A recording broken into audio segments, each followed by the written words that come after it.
नमस्कार विद्यार्थियों।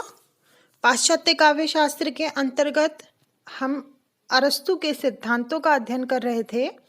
उसी क्रम में हमने अरस्तु का अनुकरण सिद्धांत पढ़ा, विरेचन सिद्धांत पढ़ा और अब जो हमारे पाठ्यक्रम में एक और सिद्धांत लगाया गया है, त्रासदी का सिद्धांत, उसका आज हम अध्ययन करेंगे। त्रासदी को समझने का प्रयास करेंगे। त्रासदी पश्चिमी काव्य चिंतन का मुख्य आधार है।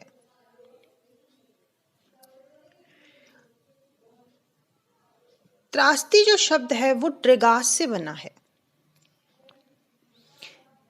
यह किसी कार्य की अनुकृति है, व्यक्ति की अनुकृति नहीं है।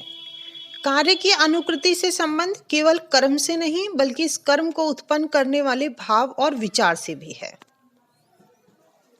अरस्तु ने त्रासदी के लक्षण बताते हुए लिखा कि त्रासदी गंभीर, स्वतःपूर्ण, निश्चित आयाम से युक्त कार्य की अनुकृति का नाम है।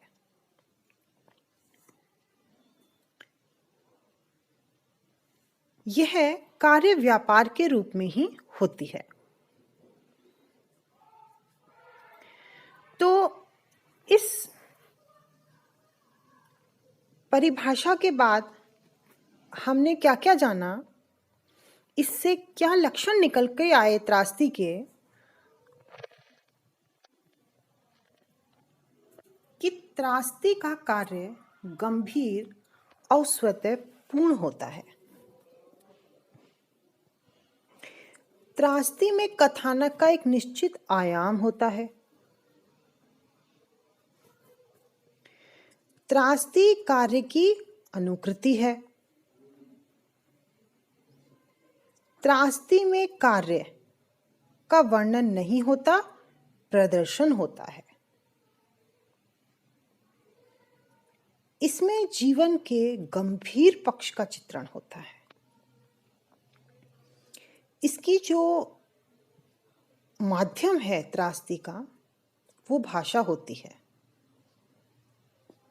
और ये जो भाषा है ये अलंकृत होती है। तो त्रासदी की शैली भी अलंकृत है। इसमें आभिजात्यपन रहता है।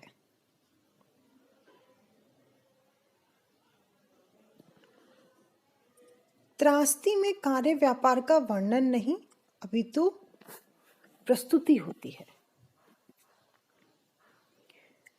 करुणा, त्रास, इनके उद्रेक के द्वारा मनोविकारों का विरेचन हो जाता है और यही त्रासदी का कार्य होता है।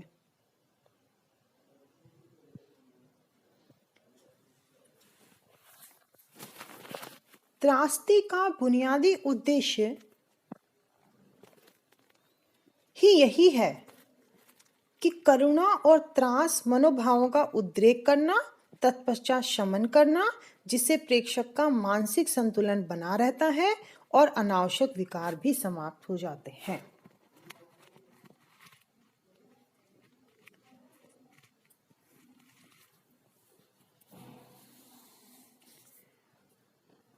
ये तो अरस्तु ने त्रासदी को समझाया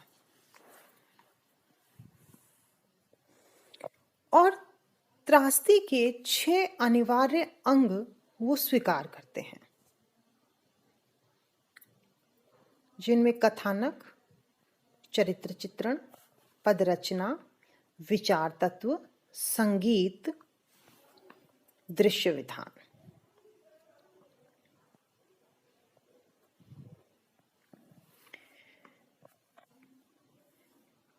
इनमें से कथानक, चरित्र और विचार ये तो अनुकरण के विषय हैं। दृश्य विधान अनुकरण की पद्धति है और पदावली और गीत अनुकरण के माध्यम है।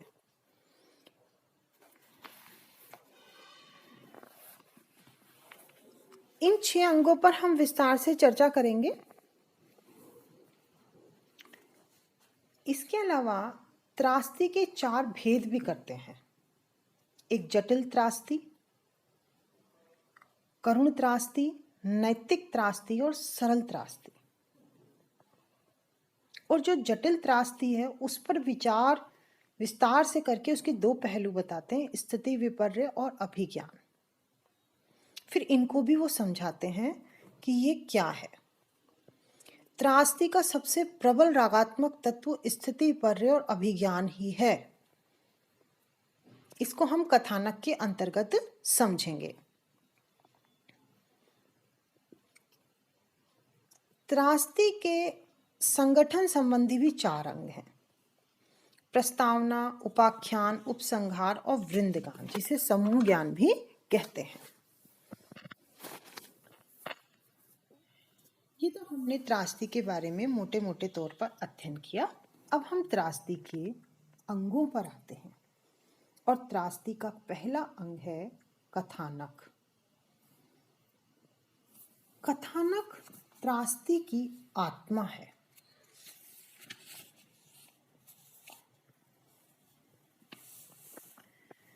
कथानक का अर्थ है घटनाओं का विन्यास या त्रासदी की विषय वस्तु। अरस्तु ने सबसे अधिक महत्व इसी तत्व को दिया और विस्तार से विचार भी किया।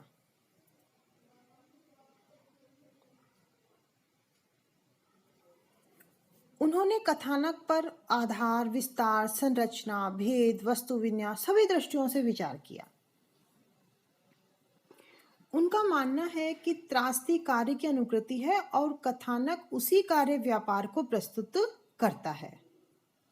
वास्तव में त्रासदी का प्रभाव कार्य व्यापार पर ही निर्भर होता है।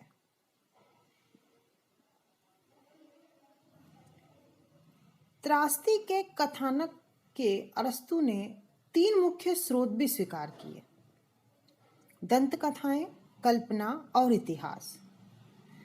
भारतीय काव्य शास्त्र की शब्दावली में चाहे इन्हें उत्पाद्य, अनुत्पाद्य और मिश्र यानी कि काल्पनिक, ऐतिहासिक और दंत कथामूलक भी कहा जा सकता है। दंत कथामूलक साहित्य को वे सर्वश्रेष्ठ मानते हैं क्योंकि उसमें सत्य के साथ कल्पना का भी समन्वय भी हो जाता है।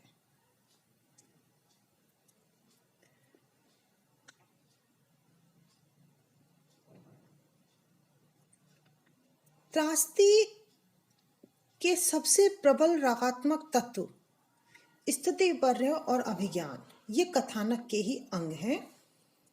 अरस्तु ने इस कथानक के भी 2 भेद कर दिए: सरल और जटिल। फिर जटिल को भी वो 3 में बांटते हैं: महान त्रुटि, स्थिति विपर्य और अभिज्ञान। और जटिल त्रासदी में जो 3 चीजें, इन 3 तत्वों का समावेश इन्होंने किया: महान त्रुटि, स्थिति विपर्य और अभिज्ञान। फिर इन्हें वो समझाने का प्रयास करते हैं।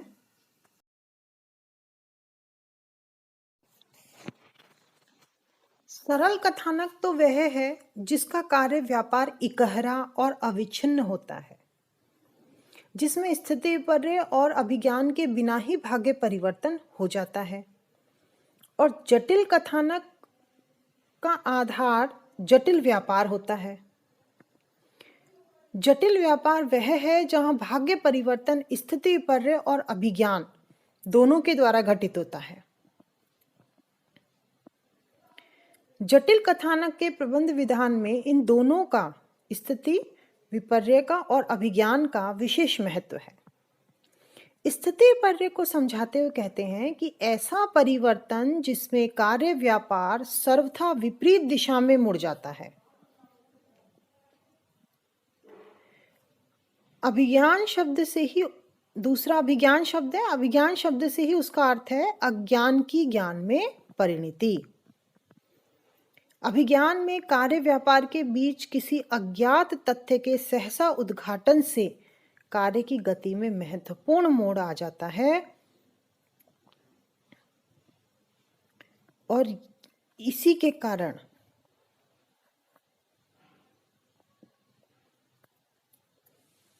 जो महत्वपूर्ण मोड़ आया, अरस्तु ने कहा, इसके कारण उनके मन में प्रेम भाव का उदय हो जाता है और सौभाग्य का वर्णन कवि का लक्ष्य बन जाता है। अभिज्ञान शब्द को अनाग्नोरिसिस से बना है और स्थितिपर्य पेरिपेसिया शब्द का रूपांतरण है। अरस्तु सावधान करते हैं कि इनका समावेश कथानक के सहज और अभिन्न अंग के रूप में ही होना चाहिए। एक महान त्रुटि जो वो बताते हैं वो हमरशिया यूनान का एक शब्द है, उसी का रूपांतरण है।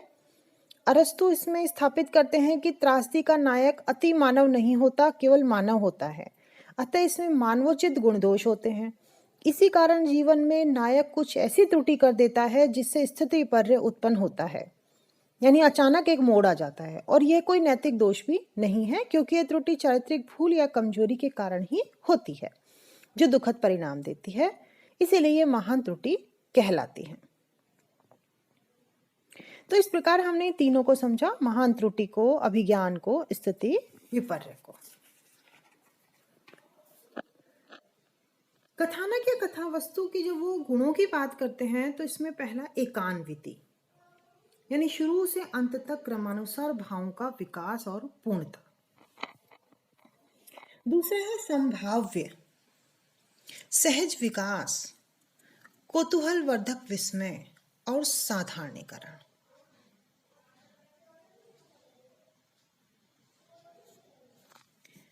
इस प्रकार त्रासदी का सबसे महत्वपूर्ण अंग अरस्तु कथानक को बताते हैं और उसकी विशद व्याख्या और विस्तार से चर्चा करते हैं। दूसरा अंग है चरित्र चित्रण। त्रासदी में मानव जीवन का भव्यतर चित्रण होता है। अतः अरस्तु का विचार है कि त्रासदी के मुख्य पात्र भद्र होने चाहिए, जो पाठक के मन में सहानुभूति उत्पन्न कर सके।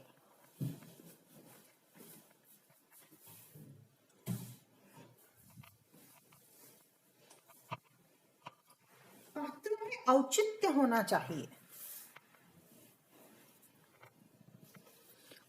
और औचित्य से तात्पर्य कि पात्रों का चरित्र चित्रण उनकी प्रकृति, जाति, वर्गवत विशेषताओं के आधार पर होनी चाहिए।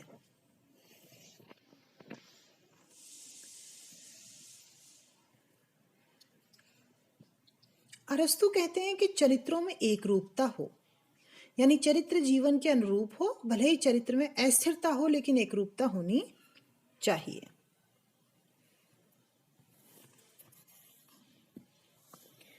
चरित्र में यथार्थता और जीवन के प्रति सच्चाई को वो स्वीकार करते हैं। अरस्तु कहते हैं कि चरित्र का विकास इस रूप में होना चाहिए कि उसके अंत तक वही विशेषताएं बनी रहें जो आरंभ में दिखाई गई हों। उनमें परिवर्तन दिखाया जाए तो इस परिवर्तन के लिए पर्याप्त कारण होने चाहिए। चरित्र में स्वाभाविकता और संगति को वे अनिवार्य मानते हैं।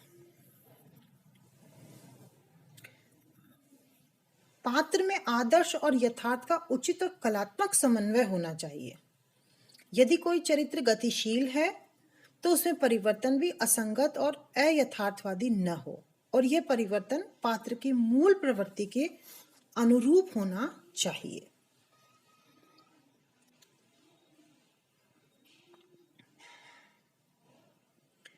जिस प्रकार त्रासदी के कथानक का विकास आवश्यकता और संभाव्यता से अनुरोध से होता है, उसी प्रकार चरित्र का विकास भी उसी विशिष्टता के अनुरूप होना चाहिए। चरित्र चित्रण के लिए अरस्तु ने चित्रकला को भी आदर्श माना है।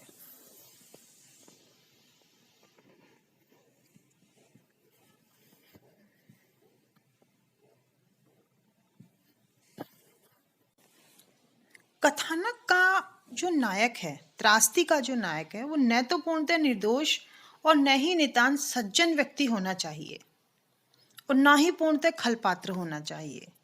अरस्तु यह भी कहते हैं कि नायक के चरित्र में सद और असद दोनों का सम्मिश्रण होना चाहिए। त्रासदी का नायक यशस्वी, वैभवशाली और कुलीन होना चाहिए।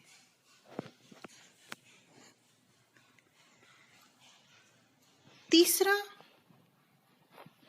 जो हमारा आता है वो है पद रचना और पद विन्यास। इनका हम अपनी अगली कक्षा में अध्ययन करेंगे। तब तक के लिए धन्यवाद।